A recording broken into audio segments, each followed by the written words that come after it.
You're listening to the Teach Better Talk podcast featuring expert educators eager to share progressive tactics to reach more students. Teach Better Talk is created by teachers and fueled by passion. Let's get started.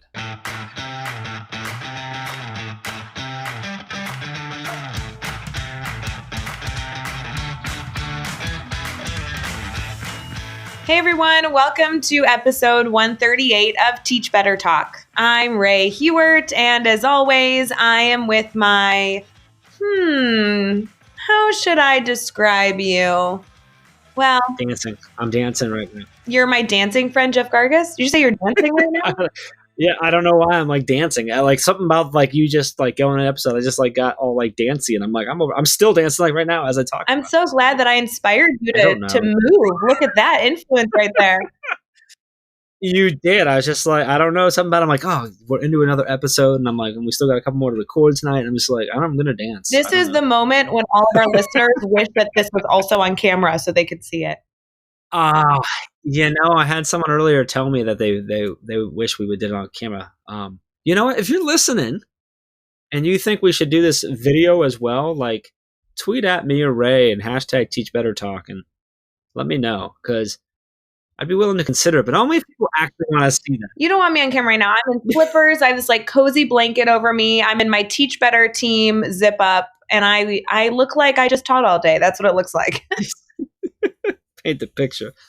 Anyway, so actually you saying that you taught all day makes me think, so I want to go into this, so I'm going to flip this really quick. This episode with Jana Zipfel, the tool that she recommends is a tool called Seesaw, which we are familiar with. I know you utilize in your room. See how I connected that to you saying you're teaching all day? Anyway, wow. But I think it's a really cool tool that I know you really like and you use very effectively, but we don't get a chance because it was during our 6 questions, so we didn't get a chance to like talk about it. So I thought a really cool introduction into this and some value here that we can maybe provide people is for you to just give us like what is Seesaw and how you use it in your classroom. I know I'm literally putting you on the spot with that, but I'm hoping you're awesome still. I am all about it. I do this all the time. I can try. I mean, so to be honest, like I'm always comfortable talking about Seesaw because I legitimately use it every single day with my students. And they actually would be way better on this podcast because they could actually tell you everything that they do because they're the ones actually doing it. But my students, goal set and reflect every single day. And so we decided to take this time and really make it intentional. So they're actually like building a digital portfolio, which Seesaw allows. But the reason I really love Seesaw, and by the way, I use the free version just to shout that out because the free version is great. I'm confident there's a million things you can do on Seesaw that I am not doing. So I really need to probably expand my background. But what I love about it specifically for me is the students work the entire class hour. They hustle and they have all these great aha moments. And then we take 5 to 6 minutes and they submit a Seesaw reflection where they goal set from their day. And they get to first start by choosing the medium in which they want to do it. So, I mean, geez, in one class hour, you could have like all 6 mediums represented, but students record a video or they take a picture and write text over it. Or sometimes I have this student that does an amazing job taking a picture. She writes text over it and then she has like an audio recording. It's just so fun. And they totally get to personalize it. And they go through like, what did I do today? How well did I understand the topic? And what's my hope for the next time I work? Am I hoping to dive into a new idea? Do I need to spend more time mastering this one concept? And then last but not least, like, what do I need to be able to reach success? So sometimes it's, just I need more time to work. Or other times it's, I have a question I'm going to make sure I get answered. But the best part of Seesaw is that it's directly linked to my account and their parents' account. So nobody else needs to see their daily goal setting and reflection. But the moment they upload it, parents get a notification on their cell phone that they can kind of get a lens into their child's, day right on their phone through Seesaw. And I can see it to ensure that I'm there to help them whenever they need that as well. So it's an amazing tool. I tried out so many, I won't go into this, but so many different ways to goal set and reflect. And this is by far the easiest and the most, I would say easiest, and it really supports my students the way they need to be supported every single day. So I'm a huge advocate for Seesaw. I don't know why they don't hire me. I mean, geez, come on, but love Seesaw. All right, I have two just clarifications I want to make sure everyone's aware of is, one, props to you because we didn't rehearse that. That wasn't scripted. That was awesome. And two, no, Seesaw is not paying us. That was not an advertisement. Ray just really loves Seesaw that much because it's a great tool. So that was could have been an advertisement. I could have been, but I'm just saying that it's not. Like Seesaw is not aware that we did all that. Hopefully they see that and love us, but that's it. So anyway, all right, Seesaw, I want to be your commercial spokesgirl, Seesaw. Seriously. That was great. Thank you, Ray. That was perfect. That was exactly what I was looking for. So let's talk about the episode really quick. So Jana Zipfel is our guest today. She is a first grade teacher at Redbud Elementary. 19 years of teaching, so lots of experience. Super fun episode. I love one of the things she says, that she goes to school, not work. I just love that. I think that's awesome. She talks about that and sort of why she loves her job and the things that she gets out of it. I really enjoyed her take on, or her story on her failure. I think it's a really important one that re-emphasizes a point that is very, very crucial. I'm not going to touch on it. I'll let her get there. And then I also think her success was really cool. And what's got her excited about education was a really great answer as well. Basically, I really liked the episode, is what I'm trying to say, Ray. I'm picking that up. I just want, so let's just, I just want to get into it. Unless, do you have any last second thing other than you love Seesaw? Well, and I also love our guest, so let's do it. Let's get into episode 138 with Jana Zipfel. Hey everyone, it's Ray. We are about to get right back to the episode, but I wanted to make sure you are a part of our Facebook group. The Teach Better team has a private Facebook group that has grown so much over the past few months, and we continue to do live sessions, answer questions, and have teachers share their lesson plan ideas so we can all collaborate together. Head over to Facebook and search Teach Better Team to request to join, or you can head to teachbettergroup.com and request there. Either way, we'll see you over on Facebook. Now let's get back to the episode.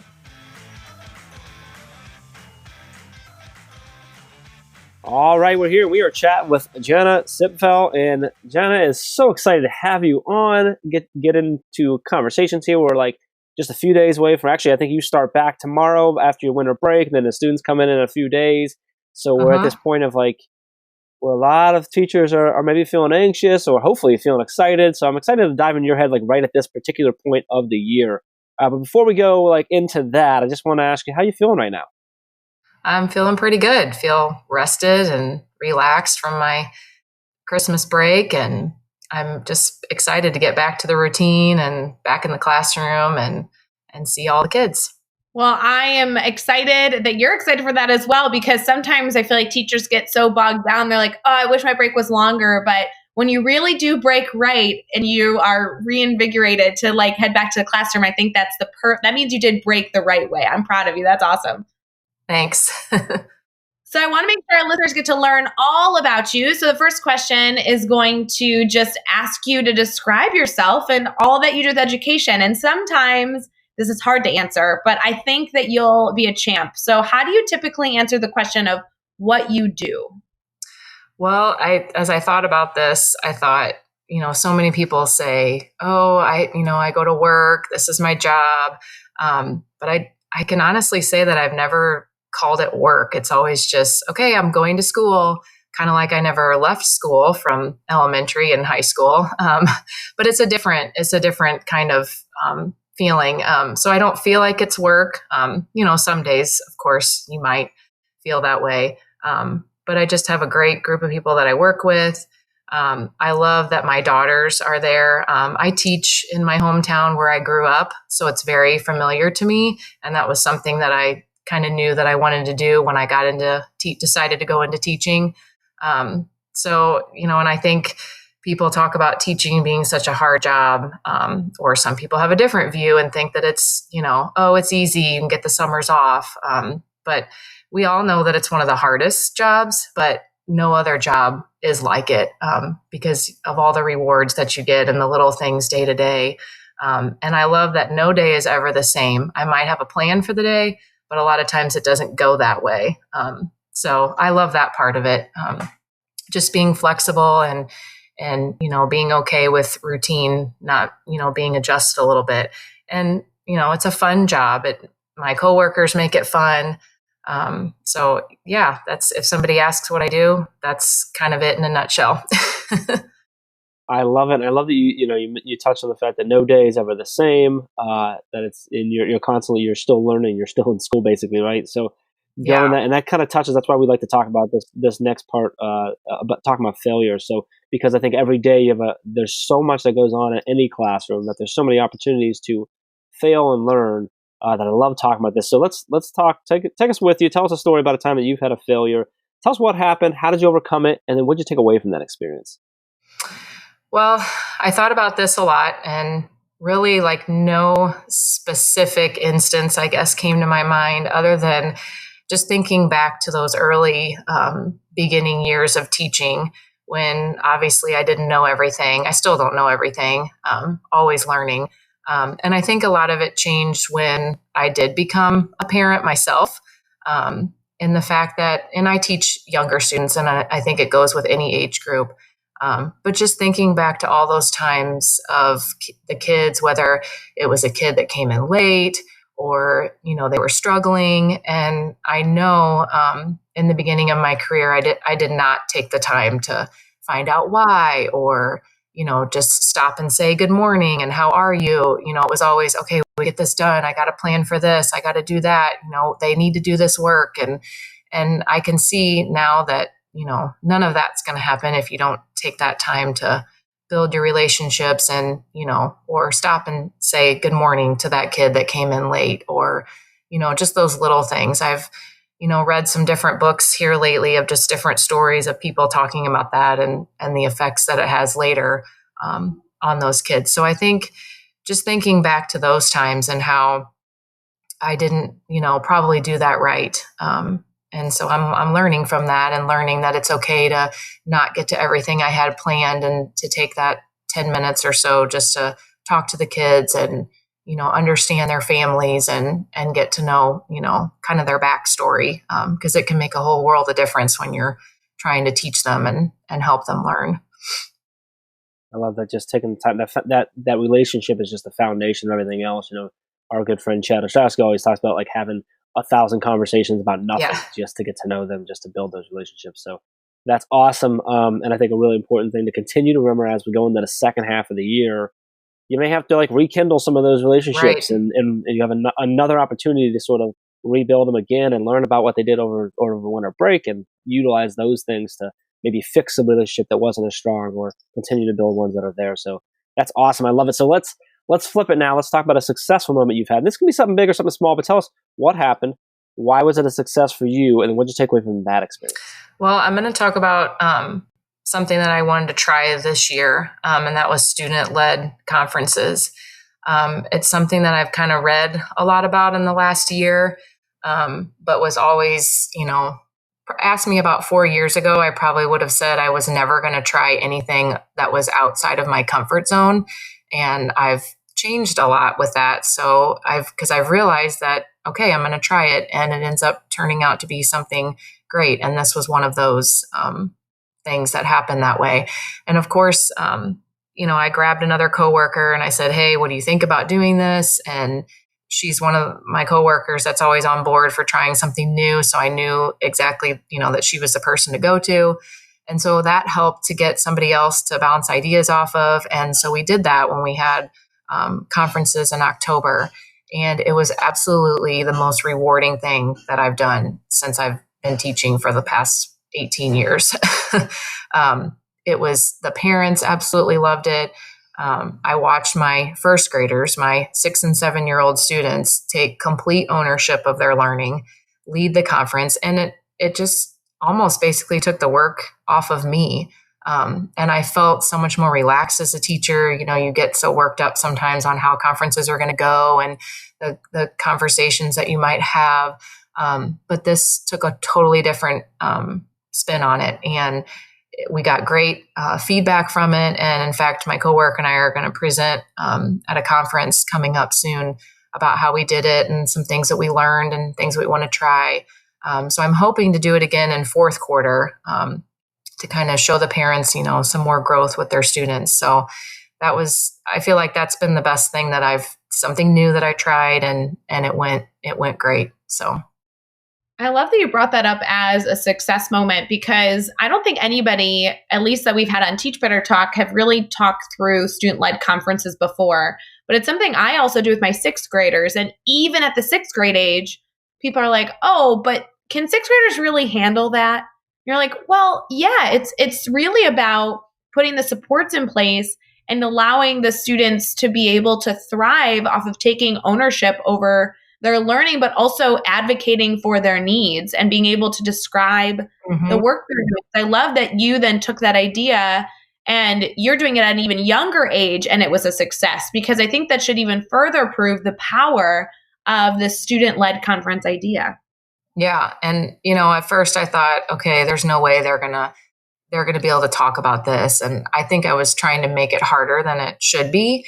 And so I just tried to simplify it. And like I said, the other teacher and I, she's a second grade teacher, so hers were similar, but a little bit different. But just stepping back and making it, to what they can do. And it worked. It was great. I love that. And so you're doing so much, whether it be presenting at conferences, sharing about student-led ideas, or, I'm sure you have a list of things that you're able to support teachers on, and just, sharing the trials of trying something and how you problem solve through it. But what keeps you excited about education? What's really fueling your fire right now? Well, right now I'm actually working through getting my administration endorsement. So I'll be finished with that in May. So that's kind of keeping me going, because I've kind of taken a different perspective. I've kind of been in some leadership roles in our school. And I enjoy that, but it's been kind of my fuel, I guess, if you want to call it, this last year when I started last spring, just, thinking about all the different possibilities that could come from this, a different way I could help make an impact in education outside just the classroom, but also knowing that with all of my experiences teaching, if I was to move into that leadership administration role, that I could bring all of that with me and understand and be able to connect to teachers in a whole different way. So that's really gotten me excited, and thinking about, different curriculum that our school is taking on. And then, working with my principal and kind of, doing some of those administration roles has been really exciting. So I'm looking forward to the future and what's to come yet.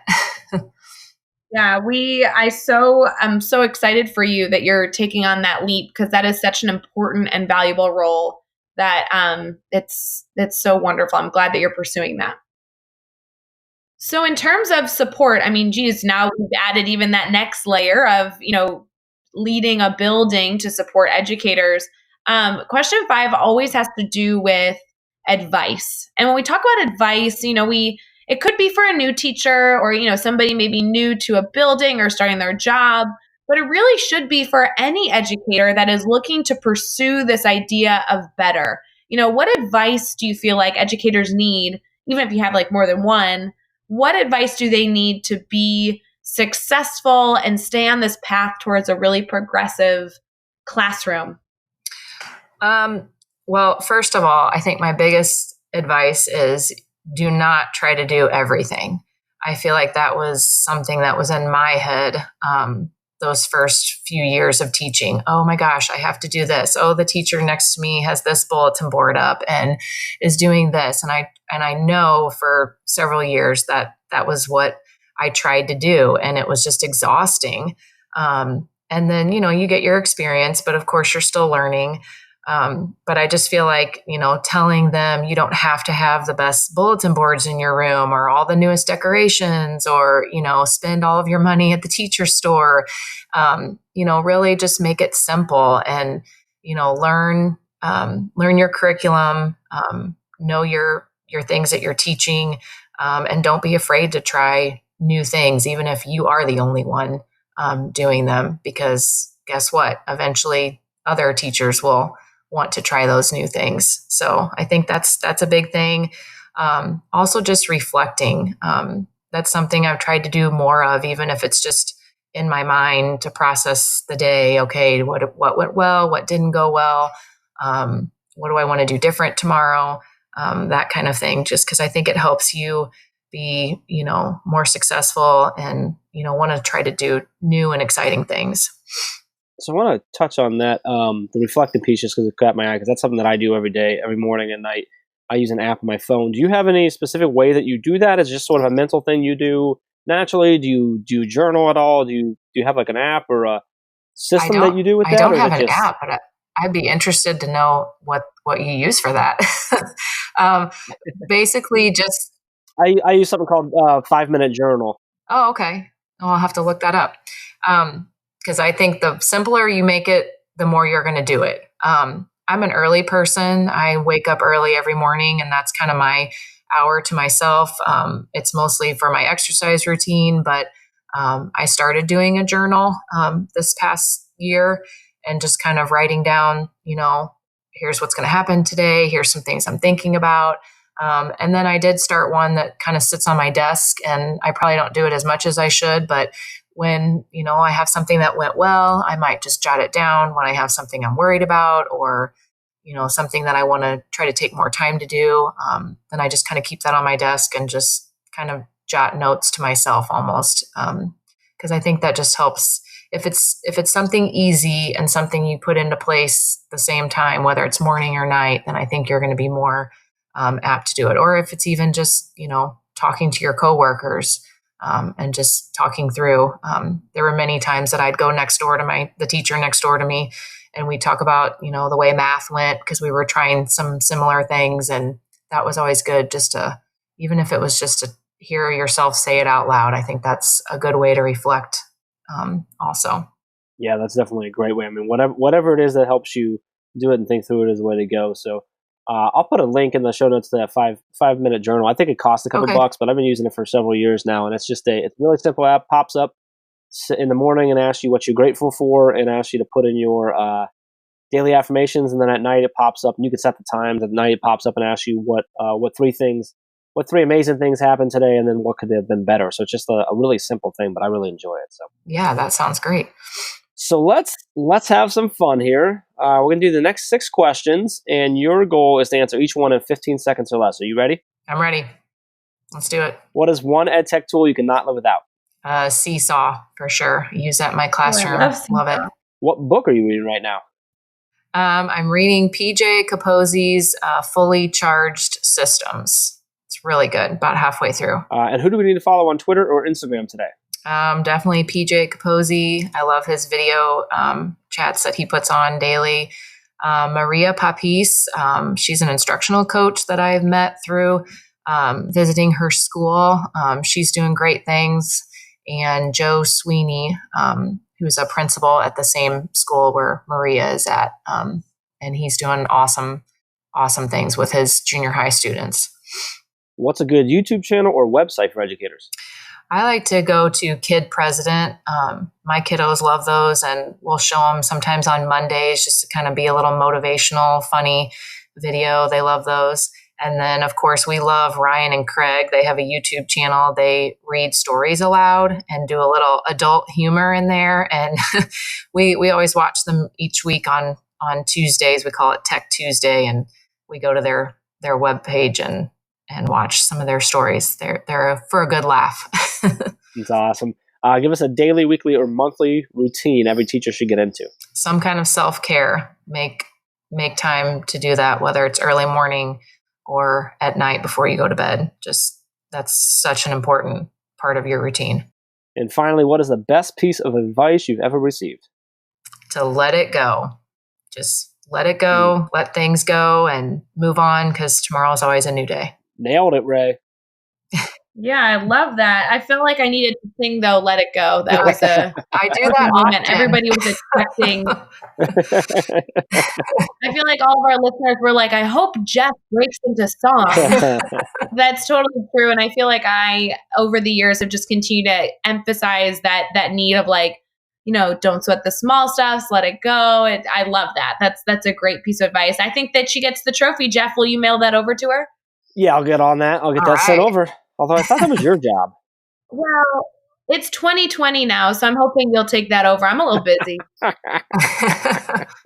Before we head out, I do want to make sure that our listeners can connect with you and continue to learn from your amazing insight, follow what conferences you'll be at, and all those things that you're doing. So do you mind sharing how people can stay connected? Sure. I'm on Twitter quite a bit, and that's at Jana Zipfel. And then I do have an Instagram that's for my classroom. It's first grade cool cats. I love Pete the Cat. He's my favorite storybook. So that's where that comes from. Very, very cool. I love Pete the Cat as well. And you can find all the links and resources, everything we mentioned in this episode over at teachbetter.com, as well as the important links for connecting with Jana over there. So make sure you head over and get the show notes at teachbetter.com for that.